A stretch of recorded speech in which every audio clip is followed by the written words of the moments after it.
नमस्कार. हे बघा, आता आपल्या घरी मुलं असतात तर काहीतरी चुका करतात. कारण मुलं आहेत, लहान आहेत, तर त्यांच्या हातून काहीतरी चुका होतात. तर पालक काय करतात, त्यांना खूप जोरजोराने मारतात, त्यांना खूप जोरजोराने ओरडतात. तर त्याने काय होईल, तर त्याचा परिणाम हा चांगला होण्याबद्दल त्याचा वाईटच परिणाम होणार आहे. त्यामुळे मुलांना ओरडताना मारताना हे लक्षात ठेवा की त्याला ते समजणार नाही, त्या मारण्याने त्याला काहीही फरक पडणार नाही. उलट तो मार खाण्यासाठी अजून म्हणजे त्याला त्या मार खाण्याचा त्याला सवय पडेल.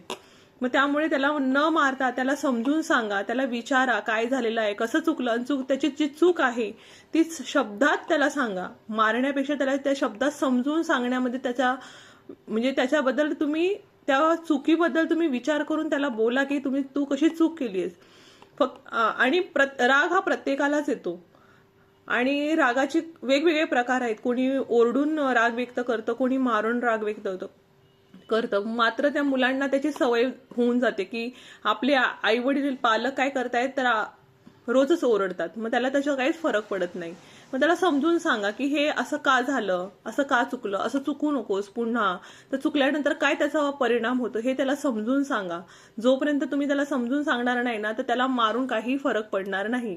तुम्ही त्याला कितीही मारलं तर त्या मार खायल्यानंतर तो अजून तयारच असणार आहे की काही नाही, चुकलं तरी आई वडील काय करणार आहेत, एकदा मारतील आणि जोराने मारतील आणि नंतर मग विसरून जातील. हे त्याला लक्षात आलेलं असेल आणि तो पुन्हा तीच चूक करणार. पण त्या चुकीचा परिणाम काय होतो हे त्याला जोपर्यंत समजून सांगणार नाही तोपर्यंत त्याला समजणार नाही.